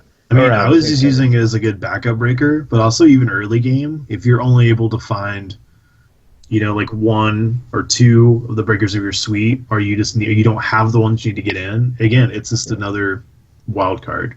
It can be whatever you need it to be. Yeah. And you only need to do it temporarily until then you find the better breaker to start using. Like, it's a cool card, and it's great for criminals, so it's good for them to get this. Yep. It does suck that its base is 0, but I mean, it's fine. Yeah. but it's AI, right? It's Right. got to have So something that's somewhere, right? yeah, so that's where it's okay. Like if, Are 'cause you if it started off to are you what? using it like in faction in a regular game? Like Yeah, I was using it with no, Steve in like the not in TD. yeah. You can use. I mean, it's a good. I think it's a good like one of. It's like a good backup emergency breaker. It's the same way like Dex and Old used to play with the Singleton Crypsis, right? Or like the old Back in the day. This is a Yeah, Man. Is this a flexible admin? yeah, kind of. I guess it's just like something. If I need to get in. I need a breaker. Now it's not something you're going to surprise with because the way the ability works, you can't just be like install it, run, unless it's a 0 strength ice. You need to.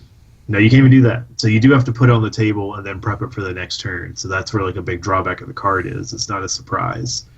You're not going to be like Mammon, I'm coming in. But you just throw it on the table and then you have that there as an option you can use if you need to try to get into a server. Or yeah. This is one of the so because it's a one of, because I feel like it's not you're not double copying this in a regular everyday deck. I think it's above average, but I do like it a lot. So I'm looking at it from a whole perspective. I know I just talked it up saying all that hoopla about it and things like that, Yeah. but I mean I gotta look at the big picture and say every faction what this is worth, and to me this is above average. It's a good AI breaker. Well, okay, so it's not good. I don't mean good as in a rating good, but Yeah. I mean, I think for Criminal, it's great for them to have a card like this. And this is good for them because they don't have that recursion, right? And I gotta stop using words that correspond with like our rating system. But it's very beneficial for them to have something since they don't have the recursion like other factions. And for them to get something that can be like an emergency, like, oh crap, I lost this breaker, or I can't find this breaker, I need to get in. So I really like it. In that case, do are you talking it up to good? I'm with you on the above average. I think above average is a safe spot for it. I think to me, if it was a 2 copy include, I would say that would have moved it to good. But right now, I only see it if I was playing it in an everyday Criminal deck. I think I only need 1 copy, and that and for that reason is why I don't think it's anything else other than above average in total general. Total general. Toads Gen. Hollis, did you say your piece on it, or you? I don't really have a lot to say about the card. I actually don't think it's very good at all.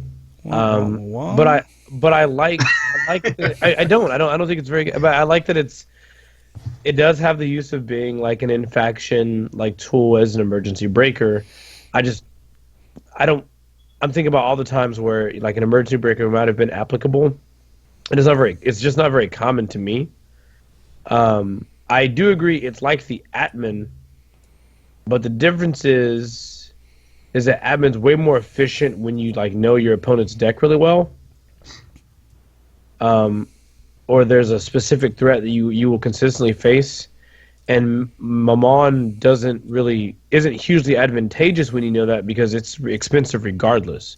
Whereas the purpose of admin is to make that issue not as expensive. If your opponent has a lot of things at 4 strength, so it's 3 itchy, 3 enigma, then 2 other pieces of ice that are at 4, that admin makes a lot of sense now because you've got a centralized breaker that is saving you credits for having your whole rig out. Whereas Mammon doesn't really do that, I don't think, because of the investment to use it. And then there's that always signature Jameson surprise Atman at 13, get in, win the game. What? What? Yeah, like I like if it was me personally, this card probably belongs in below average. Ooh. But yeah, like to me, I don't think. I think it's pretty much only good in the case where you could consider dumping credits on it and they don't go away. Okay, yeah. So I played this card a bunch in our event, And I probably, in the 5 games I had the deck with it, I played with it 3 of the 5. And I was also in every game playing against a Scorpius deck that was blowing up and trashing rig. And that situation and stuff like that, to have like a card like this in Criminal, it was fantastic. Okay. I can see that.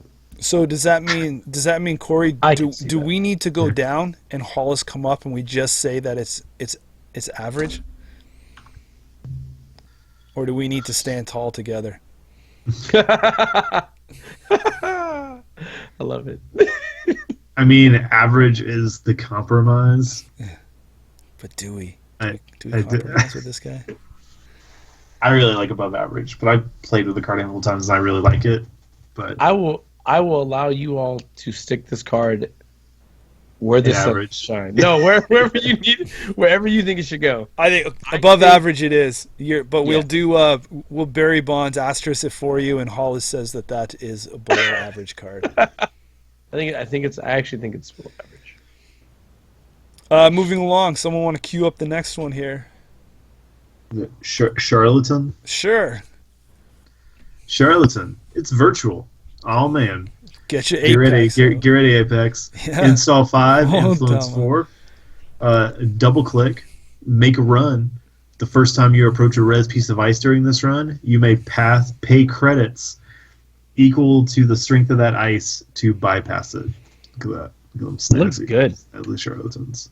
It reminds me of like the Wizard of Oz. I was gonna say Tron. If you've seen, I was gonna say Gordon from Power Rangers. Oh, Zordon. Oh wow! You can tell that we're from all different eras. Pay no attention to the man behind the curtain. Right. But in this scenario, Corey, you got to be the oldest one who pulls the Wizard of Oz one. I guess so. Mine was a Tron quote, so I'm a little younger than that, and then Hollis is like Power Rangers. I'm assuming you're doing it from the never mind. I don't know. The original. Yes, yeah. The original. Okay. Yeah. Rangers. Hollis just saw the Power Ranger movie, and he's all hello Rangers. Okay, so anyways, yeah. So yeah. So yeah. Steep on the influence cost. It is. So we were praising old Apex, but I don't think Apex is paying 4 for this. That's a lot of influence. Can the runner use Charlatan to bypass a piece of ice after the corp reses it? No. When approach abilities must meet their trigger condition on step 2 of a run. Yeah, I know. The corp does not res approach ice until 2.3. So, that being said, oof. Let's do some math. You guys ready for some fun math? I'm ready for some fun math. You okay? You ready? Yeah, hit me. Yeah. All right, here we go. But go slow. All right, so, well, let's ignore the fact that it's 2 clicks, and let's ignore the fact that it costs 5. Let's ignore those things. All right, so here we go. You use Charlatan. Okay? Nope. It says... You already messed up. Yeah. The first time you approach a res piece of ice during this run, you may pay credits equal to the strength of the ice to bypass it. All right, so let's pick an ice. Eli. How much does Eli cost to break with Corroder? 4. 4. And how much with Paperclip? 3. Sorry, arithmetic. Sorry. And so then this card says I would still need to pay 4. All right, sounds like I haven't really got a discount for playing it, but let's continue on. So what about Wallace Static? Costs 2. We need to pay 3. Okay, haven't really got a discount yet. Sure, let's try Koma Inu. Okay, so we pay 1. Now that's not bad, right? Yeah, that's not bad. Value. But now let's look at the other value baked in the card. Now that we see where, like, we get the value or we don't get the value, let's look at the other costs of the card. All right, it costs 5. Wow. But on top of that, on top of having that high front-loaded cost, it costs me 2 clicks for this ability. A click right now in current Netrunner with Temujin everywhere. Well, you're gonna tell me a click's worth 4 credits? I'm saying the evaluation for a click is somewhere between normally like 2 to 3 credits, right? Like somewhere in between there. Do you know when I started playing this game, a click was worth 1 credit? And now you're telling me years later a click's worth 4 credits? Inflation, if I had have invested properly? No, yeah, exactly. Like, so a click in this game right now is, could be potentially worth like 2 credits. Even if we say a click is only worth 2, if the adjusted value of what this card is doing would mean that it has to make up for the click that you were spending. No, change that. It needs to make up for the 2 clicks that you were spending. So that means that, I mean, I guess sure it allows you to make a run, so one of those clicks are like baked in. But if you look at it, basically, if I look at Koma Inu, and I think about the value I'm trying to get at the max value possible from a card like Koma Inu, then I can bypass Koma Inu for 1, but I lose a click for doing so. So I basically paid 3 credits. If I have a hand of 5, I would end up just paying 5, or a hand of 4, I pay 4, so on and so forth. So the question is this uploaded front cost of 5 worth that specific interaction with Koma Inu? No, is it worth Toll Booth? Yeah, I was just gonna say Toll Booth is the one that sticks out to me as like, you have to think of, because this can sit in play. You can be selective of when you want to use it, right? You're not taking that gamble of doing a run and then the first one you encounter or whatever you have to pay or to use or blah blah blah. But because this is in play, you get to choose when you initiate it. So I think you're obviously only going to use it on certain pieces of ice. I'm not going to put this down and run through ones that I could probably break, or even if I'm coming with something totally lopsided, I'll I'll take the end the run rather than bankrupt myself down, unless it was game changing. So I think you're looking at obviously front-loaded, pieces of ice that are going to give you trouble, but most of the time, you're probably just really hoping that you have the breaker on the table, or right. Yeah, like 5. It costs 5. It's not even that good. Well, why did they make an alt art thing of it? Yeah, man. They only make alt arts of good cards. Touche. I believe that's true. Yeah. I don't know. What do you think, Corey? Terrible. Yeah. Terrible. Yeah. No, I agree. You're not good, buddy. Sorry, man. I'm not going to dispute it. Better than Sync? Yeah. Lower than Sin? This is probably the most you're going to be outside of a deck box before you get put in a box under a table somewhere. Right? Yeah. Worse than Sin? Worse than Sin? Or better than... Ooh, it's better than Sin Attack. Yeah, I was going to say. Like, you can accidentally do something good with this card. You can accidentally do something good. Oh my god. It's really bad. Okay. So we got the last one, right? We're at the finale.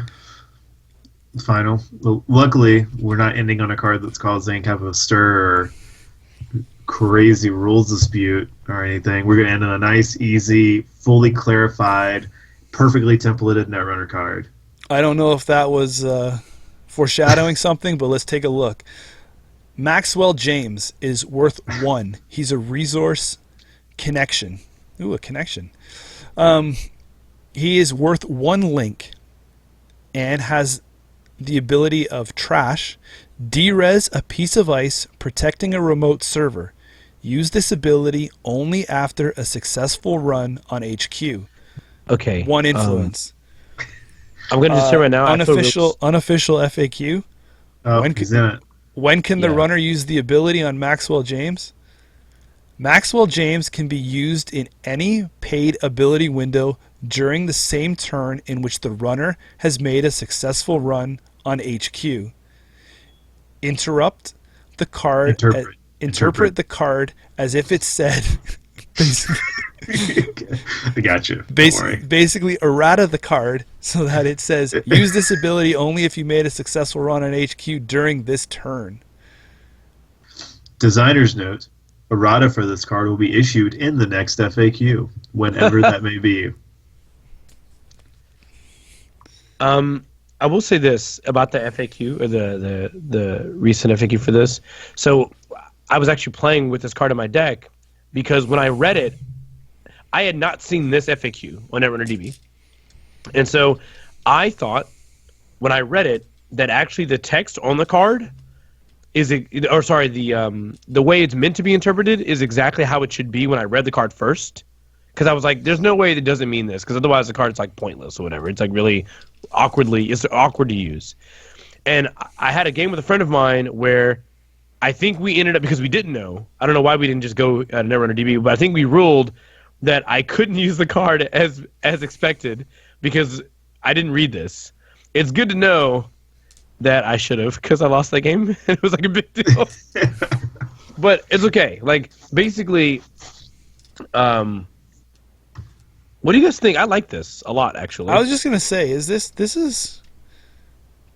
just might be good. I mean, it's only a remote server. Yeah. But so here's something, right? Listen, before you even look at the ability, it's a one-cost resource connection with the link on it. Yeah, I was just gonna say, biggity bang. We had this thing before with that other Anarch card, right? One cost for link. It's only one influence. One influence. One. Huh. It's only one. I mean, right there, like one influence for the link of a cost 1. It's probably good, right? I mean, if history has told us anything, one influence cards could be okay. Yeah, Patrick Dennis made this point here. The way that this card is designed for the derez ability is that it can be done right now. It can be done in the middle of a run because it's a trash ability. So there's a really awkward like power level to this card where with a current errata you can say, well, okay, I run HQ, conditions fulfilled. Mm-hmm. And now you can go, I run the remote on encounter, I guess, or what have you, derez, and let me check what he's clarifying here. I don't think you can do it there, because if you're encountering... I'm not sure. Hey, let's just say that that's a weird timing window. Yeah. Yeah. But that's a really weird timing window if you can do it. Can you do that? Are you putting this back? Is this a new addition to your Geist, Corey?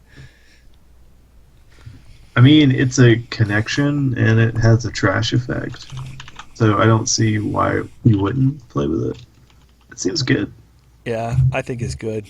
It's good. Yeah. It's good. I think it's good. Good. I'm asking him to clarify the timing. Dice. Good. I mean, come on. It's great. It's great. That's great, actually. Oh, so apparently you can trash this card on an encounter, and it ends the encounter after they can res. So apparently there's a window where this card can be triggered after, or I guess during encounter, where they can't re-res the card. That's crazy. Which makes it a very strong inside job. Oh shit! Are you saying that this is like a? Wait, what do you mean they can't res? Because I guess they've already passed the window where they can res. Is that correct? Yeah. Is that honestly how this works? So are you saying this is like a reverse Tears hand? Yeah. Jesus, Murphy. Sweet Mama Jama.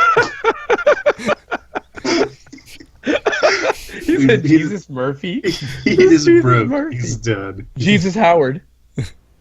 Let me see if I can pull the timing window just to be certain. I like the quote, they can't re-res it willy-nilly.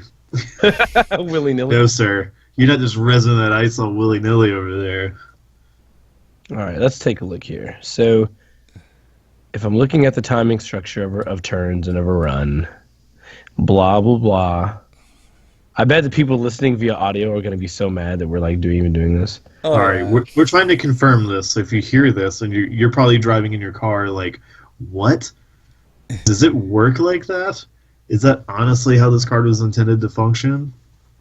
We're just trying to confirm it for you. We're looking out. We want to give you the correct information. Maxwell's hand. Hollis, you read the last comment in the chat, please. The last comment says. Just read it out loud. Don't read it in your head. Netrunner sex position, reverse Deera's hand. That's amazing. funny, Vincent Rubio. Thank you. I'm gonna trust the chat. I'm assuming that there is a timing window. I mean, granted, This is like the one time Ben's not in chat. Yeah, he's not responding in chat. He would come in and be like, "I think I got this." He pops out of nowhere, like Netrunner. I legitimately trust the chat. Like they're usually very good about like having all timing down. To be fair, we should all be good at having timing down. But I don't know. Maybe that's just not our job. I don't know. And this definitely is a weird. I think this is definitely like a non-standard, unique like interaction. I don't think they intend for this to. I'm not sure if it was intended for it to be used this way.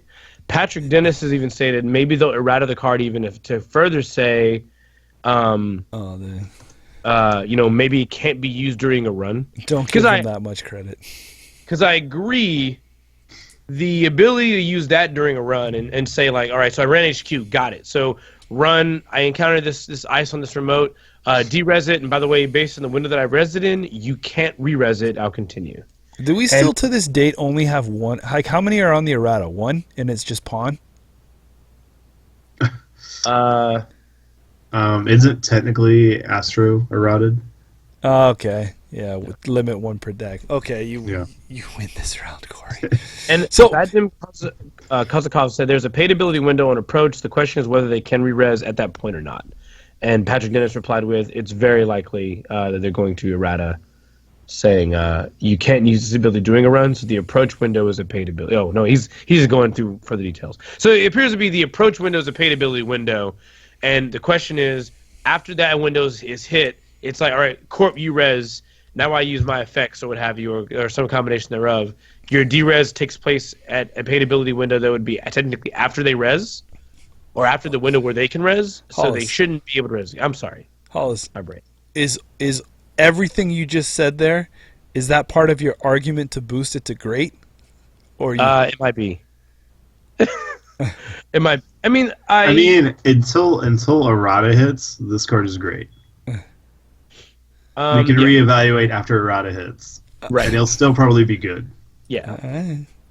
I feel like looking at the curve of cards, they got to have one in there that's great, right? You didn't pay $45 or whatever it was for a box and you didn't get anything you paid great. for a box. You paid for a box to store your shoes in. No, it was like what was it? Spaceballs, right? Remember the cans of air, right? we're not at cans yet, but when you open it up, you just smell that fresh air in that box. Yeah. Hey, so there, guys. You know what? Oh, yeah. You know what? There it is. The link to our sheet Terminal Directive tier list is in the description of this video. Next time we will continue on into the wonderful world of Shaper, but right now this is the criminal spread. Thank you very much. Let's get to what people have probably stuck around for a little past their bedtimes. Hollis, if you please take it away. Hollis is the Hollis is the Vanna White of Netrunner. All I am is the glorified Price is Right model as I show you the prize. Dun, dun, dun, dun. In this showcase showdown, $1.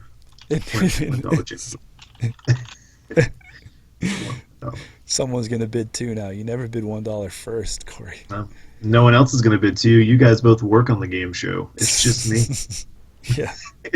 Dun, dun, dun, dun. Guys, Charlatan. Ash, what is that? Did you bang Charlatan for this? No. So we're up for the double-sided Hasbiroid identity. This will take us out. This is your showcase showdown. Nice. succumb to it, Hollis. If you are not sticking around to find out who won this, thank you very much for paying attention, listening, supporting Bad Publicity. Guys, we got big things coming. I'm going to keep talking as we continue here as Hollis does this, but feel free to drop out or shut your audio off now. We've pretty much given you all the content we can. But thanks very much. We got a lot of big things coming. You know what? Head over to our Facebook. We've really seen a good spike in traffic over on Facebook, and we're getting big numbers. I wouldn't mind seeing that hit the cool 1K.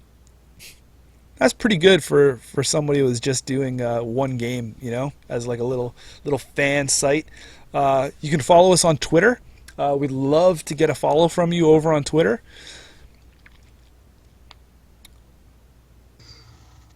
I don't know what else we do.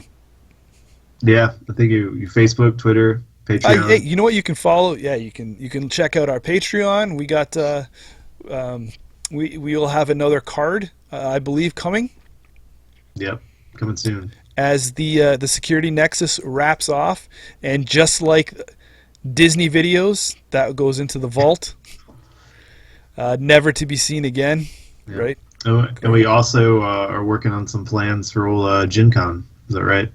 We certainly are. So if you're going to that convention, absolutely keep in touch. Hang out, say hey. Let us know. Maybe we'll have some cool swag giveaways for people who run into us at the con. Who knows? It's a crazy world. Yeah. Yeah, if you like to do, meet up for a slice of pizza or whatever happens down at Gen Con. If you'd like to meet up to buy us a slice of pizza. I didn't say that. I would take pizza or burritos. I'm down for burritos. Down for burritos. Sweet. Dude, food trucks. I got a bunch of Canadian currency that I'm probably sure that you guys take down there. No, absolutely. Just some random stuff. I pretty much have the list here, but I want to tell you this quick brief story about Gen Con. So last year, I had a true dungeon that was happening that I want to say Sunday morning at like 10 a.m. And in my room, I was with oh gosh, people. We got you, man. Brian Holland. My brain blank. I was with Brian Holland from the Winning Agenda, and we were coming to breakfast, and we went to Steak and Shake, and we waited in line for 10 minutes, and no one even looked at us. So we were like, all right, I guess this isn't the place to have breakfast. And so we left there, and we decided let's go check out the food trucks. And most of the food trucks were not even open yet at 10 a.m. or near 10 a.m. obviously. So our breakfast was the only two food trucks available actively giving food. Why these two food trucks were available, I don't know, but they were one, a pizza place food truck that was selling slices of pizza at 9:30 in the a.m. They're the real MVP. Was it a Hawaiian slice? Because I feel like that would probably be the most breakfasty slice because it's got bacon and a piece of fruit on there. It's like a continental pizza. No, sir. It was basically either cheese or pepperoni. That was it. Just cheese and pepperoni pizza. And the other thing that was open was if it was sausage, pizza. Maybe. If it was what? Sorry, I cut you. A cupcake food truck. We got a cupcake for breakfast because there was nothing else. Was it a decent sized cupcake? It was big, but it was for breakfast a pizza and cupcake. Hello, it was disgusting. What kind of cupcake was it? It was like a chocolate. Because technically, you might be able to scrape that frosting off and just call it like a bad muffin. So last year, is that your first time at Gen Con? No, that was Hollis been going to Gen Con like it's man, because that was a real noob move you pulled there. What, getting a cupcake? I think that was boss. Going into a Steak and Shake for breakfast. What was that was horrible. All right, I think I've got. All right. Last one was Chas. Is the last one in here? He says now Chas is already a winner, but he says if he gets it, he's gonna give it to someone with love. I think we got him. Let's go ahead and. You ready? Let's do it. I'm ready. Yeah, John. Funny. Okay. What lettuce burrito. Cupcakes are fancy muffins, man. All right, let's get it going. Here we go. In their little dresses. All right, the winner is... The winner is Patrick Dennis. Holy crap. Patrick Dennis. He finally did it. Patrick. Congrats, man. Congrats. Pat, You the winner. Boom. You know that you got an HB coming your way. Again, Bad Publicity Broadcast. I don't know if Hollis has been tagging this up or whatnots, but at gmail.com. I believe what you can do is go to the YouTube page and look in the About or something, and let me just verify for you. Bad Publicity YouTube. We're going to check About.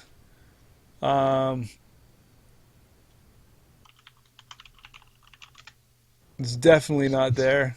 Oh yeah, for business for business inquiries, badpublicitybroadcast@gmail.com. Really? Yeah. Is it broadcast, not podcast? Broadcast. God, no. I have fucked this up so many times. I have been fucking this up so much, chat. Oh, Hollis, you're adorable. Oh my god. Broad. Yeah, thanks. Listen to what we... That's hilarious. Guys, Bad Publicity Broadcast@gmail.com. If you were a winner tonight, please send me your shipping info. Thank you very much for anyone who stayed for this last little bit. Yeah, again, thanks again for everyone who listened. Appreciate it. Tune in next time. Anything else? Shaper and TD. Shaper, yeah. I think that's it. I think we're yeah, that's it. I'm going to Cool Mini or Not Expo this weekend. Oh yeah, Bad Publicity representation will be at Cool Mini or Not Expo. It's just, I live in Atlanta. It's in Atlanta. It should be a good time. I'm looking forward to it. If you are going, stop by Corey's booth and say hi. My booth. Yeah. Yeah. You'll be wandering around a long time looking for that. Anyway, yada, yada, yada. Guys, thank you very much for tuning in. Thank you very much for supporting Bad Publicity. We got big things coming. And I thank you for joining us. Take care, everyone. Have a good night, everybody. I knew you were going to just delay on your goodbye. God. Yeah. See ya.